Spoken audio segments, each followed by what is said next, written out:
కొంచెం ప్లాన్ చేసుకొని ఒక పద్ధతిగా పని చేసుకుంటూ ఉంటే మాత్రం ఎంత పనైనా ఈజీగా ఫినిష్ అయితే చేసుకోవచ్చండి.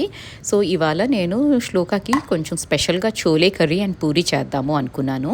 సో, రాత్రే శనగలు నానబెట్టేసుకున్నాను అండ్ పూజకి కూర్చునే ముందు ఆహ్, శనగలు వాటర్ ఏసేసి కొంచెం ఉప్పు, చోలే మసాలా, పెద్ద ఇలాయచి, చెక్క ఏసేసి నేను అది ప్రెషర్ కుక్ అయితే చేసేసాను. సో, నా పూజ అయ్యే లోపల ఇక్కడ విసిల్స్ వచ్చేసి అది కుక్ అయితే అయిపోతుంది. సో, శనగలు విల్ బి రెడీ. అండ్ ఇక్కడ ఇంకా పూజ నుంచి లేచినాక ఉల్లిపాయ, టొమాటో, పచ్చిమిరపకాయలు, కొత్తిమీర అండ్ అల్లం ముక్క వేసుకున్నానండి. ఇవన్నీ వేసుకొని ఒక పేస్ట్ అయితే రెడీ చేసుకుంటున్నాను. ఈ పేస్ట్తో మనం చోలే కర్రీ గ్రేవీ రెడీ చేసుకుంటున్నాను ఇది. అండ్ చోలే ఇట్లాంటివి చేయాలి అంటే మసాలా కర్రీస్ ఏవి చేయాలన్నా నేను మస్టర్డ్ ఆయిల్ యూస్ చేస్తానండి. సో, మస్టర్డ్ ఆయిల్ ఇట్లా బాగా సెగలు వచ్చేసేలాగా, పొగలు వచ్చేసేలాగా బాయిలింగ్ పాయింట్కి తెచ్చి దాని తర్వాత స్టవ్ ఆపుకొని అప్పుడు కడా మసాలాలంతా వేస్తాను. అండ్ చోలేలో ఏం మసాలాలు వేస్తాను అంటే బే లీఫ్, పెద్ద ఇలాయచి, చిన్న ఇలాయచి, చెక్క, షాజీరా వేసానండి మసాలాలు. ఇవన్నీ వేసుకొని నేను అప్పుడు ఈ పేస్ట్ ఏదైతే చేసుకున్నామో అవి వేసేస్తాను. అండ్ ఇవి వేసేటప్పుడు మాత్రం ensure that the stove off చేసుకొనే వేస్తారు, ఎందుకంటే మాడిపోతాయండి మసాలాలు అండ్ చేదొచ్చేస్తుంది. అండ్ చాలామంది అడుగుతున్నాడు మస్టర్డ్ ఆయిల్ కొంచెం వేడి చేస్తుంది కదా అనేసి. నాకైతే అలవాటు అయిపోయిందండి. I been using it since 2016 కాబట్టి నాకు అలవాటు అయిపోయింది. అండ్ ఆల్సో మనం కొంచెం పెరుగు ఇవన్నీ తింటూ ఉంటాం కదా, బటర్ మిల్క్, పెరుగు, బార్లీ వాటర్ ఇవన్నీ రెగ్యులర్ మా ఇంట్లో. సో, నాకు పెద్ద తేడా అనిపించదు. కానీ అంటారండి వేడి చేస్తుంది మస్టర్డ్ ఆయిల్ అని. సో, కొంచెం కూలింగ్ ఏజెంట్స్ కూడా ఎక్కువ తీసుకోవాలి. బట్ ఇది హెల్త్కి చాలా మంచిది అంటారండి, ఎందుకంటే కోల్డ్ ప్రెస్ ఆయిల్ కాబట్టి. అండ్ మోకాళ్ళ నొప్పులు అట్లాంటివి కూడా రావంట లేడీస్కి. సో, నార్త్లో మస్ట్ అండ్ షుడ్గా అయితే తినాలి, లేడీస్ ఎక్కువ తినాలి అంటారు. సో, నేనైతే ఎందుకైనా మంచిది ఆఫ్టర్ 40 ఎవరికి ఏ పెయిన్స్ వస్తాయో తెలియదు కదా అన్నట్టు నేనైతే ఇన్కార్పొరేట్ చేసుకున్నానండి డైట్లో. అండ్ మసాలా ప్యూరీ అంతా వేసేసినాక పసుపు, ఉప్పు, కారం and coriander powder and chole masala వేసాను. అండ్ కొంచెం అల్లం వెల్లుల్లి పేస్ట్ అయితే వేసేసి ఆ శనగలన్నీ పెట్టేసుకున్నానండి. చోలే అంతా కుక్కర్లో వేసేసుకొని మళ్ళీ 2-3 విసిల్స్ వచ్చేంత వరకు ప్రెషర్ కుక్ అయితే చేసుకుంటాను. అండ్ దెన్ మన chole curry will be ready. And నేను కాఫీ తాగే ముందే పూరీకి కూడా పిండి తడిపేసుకొని పెట్టాను. అండ్ పూరీకి నేనైతే ఎప్పుడూ ఒక స్పూన్ బొంబాయి రవ్వ వేస్తానండి. దానివల్ల ఏంటంటే ప్రతి పూరి పొంగుద్దండి. ఈ ట్రిక్ మాత్రం జీరో ఫెయిల్యూర్ అనమాట. ఎంతమందికి అయితే చెప్పానో అంతమంది they almost commented me saying it's really working out అని. అండ్ నేను నా ఫ్రెండ్స్కి కూడా సజెస్ట్ చేస్తూ ఉంటాను కదండి, వాళ్ళకి చెప్పినా కూడా they were saying it really works Gayatri అని. జస్ట్ గోధుమ పిండిలో మీరు ఎంత గోధుమ పిండి తీసుకున్నా జస్ట్ కొంచెం బొంబాయి రవ్వ 1 స్పూనో అంతే, అంతకంటే తక్కువ కూడా వేసుకోండి, కానీ చాలా బాగా వస్తుంది. అండ్ పూరీ కూడా నేను మస్టర్డ్ ఆయిల్లోనే చేస్తున్నాను. దీనికి కూడా సేమ్ ప్రాసెస్ అండి. మస్టర్డ్ ఆయిల్ బాగా పొగలు వచ్చేంతవరకు పెట్టేయాలి. కొంచెం చల్లారినాక మళ్ళీ మనకి కావాల్సిన టెంపరేచర్కి తెచ్చుకొని then you have to fry the puris. అప్పుడు ఆ మస్టర్డ్ ఆయిల్ వాసన రాదు పూరీస్కి, లేకపోతే అదొకలాంటి స్మెల్ అండి. అలవాటు లేకపోతే మీరు తినలేరు. మాకంటే అలవాటు అయిపోయింది కాబట్టి మాకు పెద్ద డిఫరెన్స్ అయితే అస్సలు అనిపించదు. అండ్ ఇట్లా డీప్ ఫ్రై చేసినాక మామూలు ఆయిల్స్ అయితే డిస్కార్డ్ చేసేయాలి అంటారు కదా, కానీ mustard oil is the only oil మనం రీయూజ్ చేయొచ్చు. So, this is something which I read. So, ఇది నిజమో కాదో మీరులో ఎవరికైనా తెలిస్తే నాకు కామెంట్ చేసి అయితే చెప్పండి. కానీ మస్టర్డ్ ఆయిల్ నాకు తెలిసినంత వరకు ఏంటంటే బాయిలింగ్ పాయింట్కి తీసుకెళ్ళినా కూడా you can cool it and reuse it. So, ఇట్లా డీప్ ఫ్రైడ్ స్టఫ్కి ఇది బాగానే ఉంటుందండి. అండ్ ఇక్కడ చూడండి ఈచ్ అండ్ ఎవ్రీ పూరి పొంగుతుంది. There is no which way that this tip will go wrong అని అయితే నాకు బాగా కాన్ఫిడెన్స్ వచ్చిందండి. ఇన్ఫ్యాక్ట్ ఓవర్ కాన్ఫిడెన్స్ కూడా వచ్చింది, ఎందుకంటే ఎవ్రీ టైమ్ ఐ డూ కదా ఈ బొంబాయి రవ్వ యాడ్ చేస్తే మాత్రం చాలా బాగా అయితే వస్తున్నాయి పూరీలో. అండ్ ఈ టిప్ ఇచ్చిన మా నార్త్ ఇండియన్ ఫ్రెండ్స్కి అయితే థ్యాంక్స్ ఎన్నిసార్లు చెప్పినా తక్కువేనండి, ఎందుకంటే నాకు పూరీలు అస్సలు పొంగేవి కాదు. ఎప్పుడు ఇట్లా ఫ్లాట్గా ఉండేవి, లేకపోతే ఇరగొట్టుకొని తినేలాగా పాపడాల్లాగా వచ్చేవి అనమాట. కానీ వాళ్ళు ఇచ్చిన టిప్పే ఇది, బొంబాయి రవ్వ యాడ్ చేయని. అండ్ ఆల్సో వాము కూడా యాడ్ చేయమంటారండి, ఎందుకంటే ఆ మందం చెయ్యకుండా ఉంటుంది అనేసి. సో నేను వాము యాడ్ చేస్తాను, బొంబాయి రవ్వ యాడ్ చేస్తాను పూరీలో. అండ్ టేస్ట్ అండ్ చూడండి, ఇక్కడ ప్రతి పూరి పొంగుద్ది అంటిల్ మరీ లో టెంపరేచర్కి వెళ్ళిపోయింది ఆయిల్, అప్పుడు వేసాం పూరి అంటే అప్పుడు పొంగదు. కానీ నార్మల్ ప్రాపర్ టెంపరేచర్లో పెట్టుకొని కాల్చుకుంటే ప్రతి పూరి పొంగుద్ది. అండ్ ఇక్కడ ఇందాక నేను కాఫీ తాగేశానండి, ఆ పూరీలు చోలే చేస్తూనే కాఫీ తాగేశాను. ఎందుకంటే ఆ కాఫీ పడకపోతే నాకు బ్రెయిన్ పనిచేస్తున్నట్టు అనిపించదు. అండ్ ఆల్సో ఆ యాక్టివ్గా ఉండమండి, చేసేటప్పుడు కొంచెం లెథార్జీతో పనిచేస్తామేమో అనిపిస్తూ ఉంటుంది నాకు. అండ్ ఇంకా శ్లోక స్కూల్కి వెళ్ళిపోయినాక మాత్రం నేను బ్రేక్ఫాస్ట్కి ఇవాళ స్మూదీ చేసుకుంటున్నానండి, డ్రై ఫ్రూట్స్. అవి నిన్న నానపెట్టలేదు. సో ఇప్పుడు కొంచెం హాట్ మిల్క్లో నానబెట్టి కొంచెం సోంఫ్ వేసానండి. ఈ డ్రై ఫ్రూట్ స్మూదీ చేసుకున్నప్పుడు మీరు కొంచెం సోంఫ్ ట్రై చేయండి వేసుకొని. నాకైతే ఆ ఫ్లేవర్ చాలా బాగా నచ్చుద్ది. మీరు ఒకసారి ట్రై చేయండి, మీకు నచ్చితే you can use it. And ఇవాళ ఈ పెద్ద పని పెట్టుకున్నానండి. పండగ అంటే ఇంటి డీప్ క్లీనింగ్ కూడా చేయాలి కదా. సో డీప్ క్లీనింగ్ అనేసి ఫస్ట్ అయితే మెష్ క్లీన్ చేద్దామని స్టార్ట్ చేశానండి. అసలు ఎంత మురికి వచ్చిందంటే అన్బిలీవబుల్. నాకు తెలుస్తుంది బాగా మురికైందని, మా హౌస్ హెల్ప్ని రిక్వెస్ట్ చేస్తూ ఉన్నాను. వాళ్ళు ఈ విండోస్ ఇవన్నీ క్లీన్ చేయడానికి షీస్ ఛార్జింగ్ మీ అండి. కానీ నాకు కన్వీనియంట్ టైంలో చేయాలి కదా. వాళ్ళు వచ్చి ఇల్లు క్లీనింగ్ ఏ రోజు చేస్తాను అంటారంటే ఫ్రైడే రోజు. నేనేమో ఫ్రైడే అంత డీప్ క్లీనింగ్ అవసరం లేదు, బేసిక్ క్లీనింగ్ చేయించుకుంటాను, కానీ deep cleaning I don't go on Fridays. So ఇది కాన్ఫ్లిక్ట్ అవుతుందండి. అందుకని ఇవాళ ఇంకా నేనే చేసుకుందాం, ఈ మెష్ వర్క్ నేను క్లీన్ చేసుకుందాం అనేసి ఈ బ్రష్తో క్లీన్ చేస్తుంటే అసలు అన్బిలీవబుల్ అమౌంట్ ఆఫ్ డస్ట్ అండి. అండ్ నాకైతే నిజంగా భయం వేసింది, బాబోయ్ ఇదంతా నోస్లోకి వెళ్ళి ఇప్పుడే రికవర్ అవుతున్నాను, మళ్ళీ మొదలు అవ్వకూడదు దేవుడా అనుకొని. I was trying to mask వేసుకోవాల్సిందండి. బట్ యాక్చువల్లీ పని చేసేటప్పుడు ముందు ఆ పని ఫినిష్ అయిపోవాలి అన్న థాటే ఉంటుంది. ఈ మాస్క్లు వేసుకుందాము, లేదా ఇది కవర్ చేసుకుందాము, లేదా ఫేస్ కవర్ చేసుకుందాము అన్న థాట్ అయితే రాదు నాకు. అది ఇంకా శ్లోక స్కూల్కి వెళ్ళిపోయినాక, మా వారు వర్క్కి వెళ్ళిపోయినాక అప్పుడు ఇంకా డస్టింగ్ ఇదంతా చేసేస్తూ ఉంటానండి. అండ్ వాళ్ళు బయటకు వెళ్ళినాక ఇదిగోండి ఇట్లాగే మెస్సీగానే ఉంటుంది నా living area. Neat and clean and ఆర్గనైజ్డ్గా 24 గంటలు అయితే ఇల్లు ఉండదండి. మనుషులు ఇంట్లో ఉన్నారు అంటే ఇల్లు మెస్సీగానే ఉంటుంది.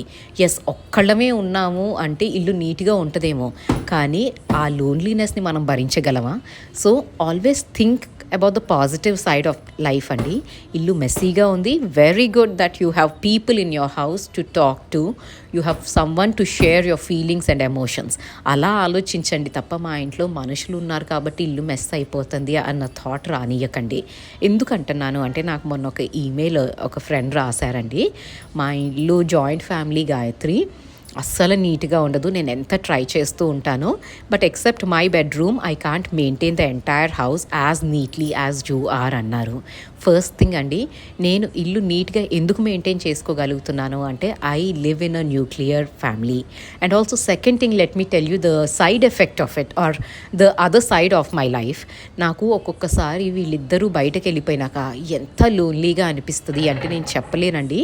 ఫోన్లో మా కజిన్స్కి కాల్ చేస్తాను, అమ్మకి కాల్ చేస్తాను, అందరికీ కాల్ చేసి ఫ్రెండ్స్కి కాల్ చేసి మాట్లాడుతూ ఉంటాను because of that loneliness. And this I think most of the nuclear ఫ్యామిలీస్లో హోమ్ మేకర్స్ ఉంటే వాళ్ళు రిలేట్ అవుతూ ఉంటారండి. 24/7 we are glued to the phone talking to people. ఎందుకు అంటే మనకు ఆ లోన్లీనెస్ ఉంటుంది. So be blessed, you are blessed that people are around you that you can talk to. So అది పాజిటివ్గా తీసుకోండి. ఇల్లు నీట్గా ఉంచుకోవటం ఒక్కటే జీవితంలో పరమ ఇంపార్టెంట్ గోల్ ఏమో కాదండి.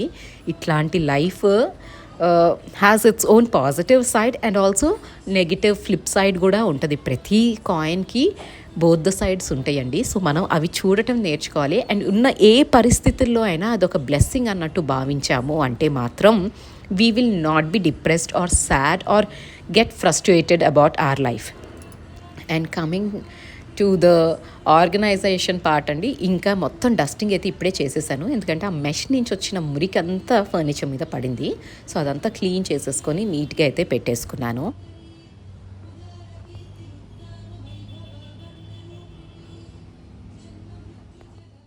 ఈ పనంతా చేయటానికి almost like half an hour to 1 hour అయితే పట్టిందండి. ఆ మెష్ క్లీన్ చేసి, ఆ కింద కొంచెం క్లీన్ చేసుకొని, ఫర్నిచర్ అంతా క్లీన్ చేసేసరికి. And half an hour to 1 అవర్లో చక్కగా నట్స్ అన్నీ సోక్ అయితే అయిపోయినాయి. హాట్ మిల్క్ వేసాను కదా. అండ్ సోంఫ్ వేసుకుంటే ఒకలాంటి డిస్టింక్ట్ ఫ్లేవర్ అయితే వస్తుందండి. నాకు చాలా నచ్చుతుంది డ్రై ఫ్రూట్ స్మూదీలో సోంఫ్ వేసుకొని తాగటము. మీరు డెఫినెట్లీ ట్రై చేయండి. అండ్ మీకు ఎలా నచ్చింది అన్నది నాకు కామెంట్ చేసి చెప్పడం అస్సలు మర్చిపోకండి. I just want to see if you like the flavour or not, అంతే. అండ్ ఈ స్మూదీ అయితే చాలా ఫిల్లింగ్గా ఉంటుందండి. ఇంకా నేను బ్రేక్ఫాస్ట్ ఏం చెయ్యను. మన వాళ్ళు అడుగుతున్నారు ఈ స్మూదీ తాగినాక మళ్ళీ బ్రేక్ఫాస్ట్ చేస్తారా అనేసి. లేదండి, దిస్ ఈజ్ వెరీ ఫిల్లింగ్. ఎందుకంటే దీంట్లో అంజీర్ వేసాను, డేట్స్ వేసాను, ఆల్మండ్స్, క్యాషూ నట్స్, వాల్నట్స్ ఇవన్నీ వేసాను కాబట్టి చాలా హెవీగా ఉంటుందండి. అండ్ 3 అవర్స్ వరకు అయితే అసలు మీకు ఆకలి అయితే వేయదండి ఫర్ షూర్. దాని తర్వాత కొంచెం బ్రేక్ఫాస్ట్ అంత ఫిల్లింగ్గా ఉండదు, బట్ న్యూట్రిషనల్ వాల్యూ దీంట్లో ఎక్కువ ఉంటుంది అనుకుంటాను నేను. అండ్ చాలా మంచిదండి. సీడ్స్, ఒక్కొక్కసారి సీడ్స్ ఎక్కువ వేసుకోండి, ఒక్కొక్కసారి నట్స్ ఎక్కువ వేసుకోండి. సో అలా మీరు మేనేజ్ చేస్తూ ఉండొచ్చు. And all the nuts in one go you can have it. నేను నట్స్ కూర్చొని తినమంటే మాత్రం నాకు వర్కౌట్ అవ్వదండి, అందుకని ఇలా చేస్తూ ఉంటాను. అండ్ కిచెన్లో చిన్న చిన్న రీఫిల్స్ ఏవైతే ఉన్నాయో అవన్నీ ఫినిష్ చేసుకొని, ఇక్కడ ఇవాళ ఈ తారాదేవి విగ్రహం ఎందుకో ఒకలాగా అయిపోయిందండి. ఈ హ్యూమిడిటీకో ఏంటో డస్ట్ అతుక్కుపోయినట్టు అయిపోయిందనమాట. సరే క్లీన్ చేద్దాము అని వెట్ వైప్తో క్లీన్ చేస్తున్నాను. కానీ నేను చేసిన తప్పు ఏంటంటే ఆ వెట్ వైప్ వల్ల ఆల్రెడీ కొంచెం స్టిక్కీగా ఉందండి విగ్రహము. సో వెట్ వైప్తో క్లీన్ చేస్తుంటే కొంచెం కలర్ ఫేడ్ అవుట్ అయిపోతున్నట్టు అయిపోయిందండి. సో ఇంకా ఆపేసాను. నేను ఎక్కువ థరో క్లీనింగ్ అయితే పెట్టుకోలేదు. దాన్ని ఎట్లా చేయాలి అన్నది నాకు అర్థం కావట్లేదు. మామూలుగా ఎప్పుడు నేను ఒక సాఫ్ట్ క్లాత్తో క్లీన్ చేస్తాను, ఇట్లా బంకలాగా అవ్వలేదు. బట్ ఇక్కడ హ్యూమిడిటీకు అండ్ దట్ ఆయిల్ పెయింటో ఏంటో అండి అది అప్లై చేసింది. So it became very sticky అనమాట. అది ఎందుకో ఏంటో తెలియదు, but I have to see how to దాన్ని మళ్ళీ ఎట్లా మెయింటైన్ చేయాలి అన్నది. నేను ఎవరైనా ఆర్టిస్ట్ అట్లాంటి వాళ్ళు ఉంటే వాళ్ళకి ఐడియా అయితే ఉంటుంది. So I have to get it verified. Clean అయితే చేశాను, కానీ కొంచెం కలర్ ఫేడ్ అవుట్ అయినట్టు అనిపించిందండి నాకు. సో ఇంకా అక్కడ పెట్టేసాను, భయం వేసింది అన్నమాట, ప్యాచ్ లాగా అయిపోతుందేమో అనేసి. సో ఇంకా అదే ఎంత క్లీన్ అయితే అంత చాలే అనేసి వదిలేశాను. అండ్ ఇంకా లంచ్ ఎట్లాగో రెడీ ఉంది కదండి, చోలే చేసుకున్నాను. సో ఆ లంచ్ ఆ పని అంతా అయిపోయినాక ఇవాళ ఏంటంటే ఫెస్టివల్ ప్రిపరేషన్ అంటే ఓన్లీ ఇంటినేనా అండి, మనం కూడా రెడీ అవ్వాలి కదా. సో నేనైతే ప్రతి పండగకి శారీస్ అయితే కొనటం అన్నది నా కాన్సెప్ట్ కాదండి. డ్రెస్సెస్ ఎలాగో ర్యాండమ్లీ కొనేస్తూ ఉంటాను. I don't by only for festivals అన్నట్టు. అండ్ ఈ పట్టు చీర మీద బ్లౌజ్ కొంచెం టైట్ అయిందండి. సో ఐ థాట్ ఐ కొంచెం దాన్ని స్టిచెస్ అవన్నీ తీసేసుకొని సెట్ చేసుకుంటాను. And then I can use it for any of the ఫెస్టివల్లో వేసుకోవచ్చు కదా, ఇప్పుడు నవరాత్రుల్లో అనుకున్నాను. అండ్ నేను ఐ వాంట్ టు రీఐటరేట్ అండి, ప్రతి పండగకి నేను కొత్త చీరలు మాత్రం కొనుక్కోను. And that is really I feel అవసరం లేదండి. మనం ఎంత మినిమలిస్టిక్గా బతకగలిగితే అంత మంచిది అనిపిస్తూ ఉంటుంది. అండ్ నాకేంటంటే నా సెల్ఫిష్ మోటివ్ అండి, తెగ బట్టలు కొనేసి ఎవ్రీ 2 years వాటిని సర్దేటప్పుడు వచ్చే ఆ పెయిన్, ఆ బాధ ఉంటుంది చూడండి, I just can't deal with it అనమాట. అప్పుడు అసలు నిజంగా ఫ్రస్ట్రేషన్ వస్తుంది. ఏ వారానికి సరిపడే బట్టలతో బతకలేమా అనిపిస్తుంది. బట్ హ్యూమన్స్ కాబట్టి మనం అట్లా అనుకుంటాము ఆ టైంలో, కానీ దాని తర్వాత కొంటూ ఉంటాము. అందుకని నేనేంటంటే శారీస్ ఐ కెన్ మినిమలైజ్ శారీస్ అండి. డ్రెస్సెస్ అన్నవి యూ నీడ్, ఎందుకంటే నేను వీడియోస్ చేస్తూ ఉంటాను, లేదా బయటకు వెళ్తూ ఉంటాము, మా వారి ఆఫీస్కి వెళ్తూ ఉంటాము. సో అక్కడ I need to buy dresses and look good. కానీ చీరలు అన్నవి ఏదో ఒకేషన్కే వేసుకుంటూ ఉంటాను. సో ఒకేషన్ వచ్చినప్పుడే కొంటానండి. దీపావళి ఉంది, మస్ట్ అండ్ షుడ్గా కొంటాము. వరలక్ష్మి వ్రతం ఉంది, మస్ట్ అండ్ షుడ్గా మంచి చీరలే కొంటానండి. నాకేంటంటే కొనేది ఏదైనా మన హ్యాండ్లూమ్ శారీస్ కొనుక్కుంటే బాగుంటుంది. ర్యాండమ్లీ ఏ ట్రెండ్లో ఉంది కదా అనేసి ఏ చీర అంటే ఆ చీర నాకు కొనేయటం ఇష్టం ఉండదండి. Because I don't wear saris so much. So mostly I prefer పట్టు చీరలు లేదా కలంకారీ శారీస్, ఉప్పాడ అట్లా సెలెక్ట్ చేసుకొని కొనుక్కుంటూ ఉంటాను. అండ్ ఇంక ఇదంతా సెట్ చేసేసుకున్నానండి. అండ్ ఇంకా ఈవినింగ్ అయితే గారెలు వేసేస్తున్నాను అమ్మవారి ప్రసాదానికి రెడీ చేసుకొని. అండ్ ఇంకా ఈవినింగ్ పూజ అయితే కానిచ్చేస్తానండి. సో ఇదండి ఇవాల్టి వ్లాగ్. మీకు నచ్చితే లైక్ చేయటం, సబ్స్క్రైబ్ చేయటం మర్చిపోవద్దు.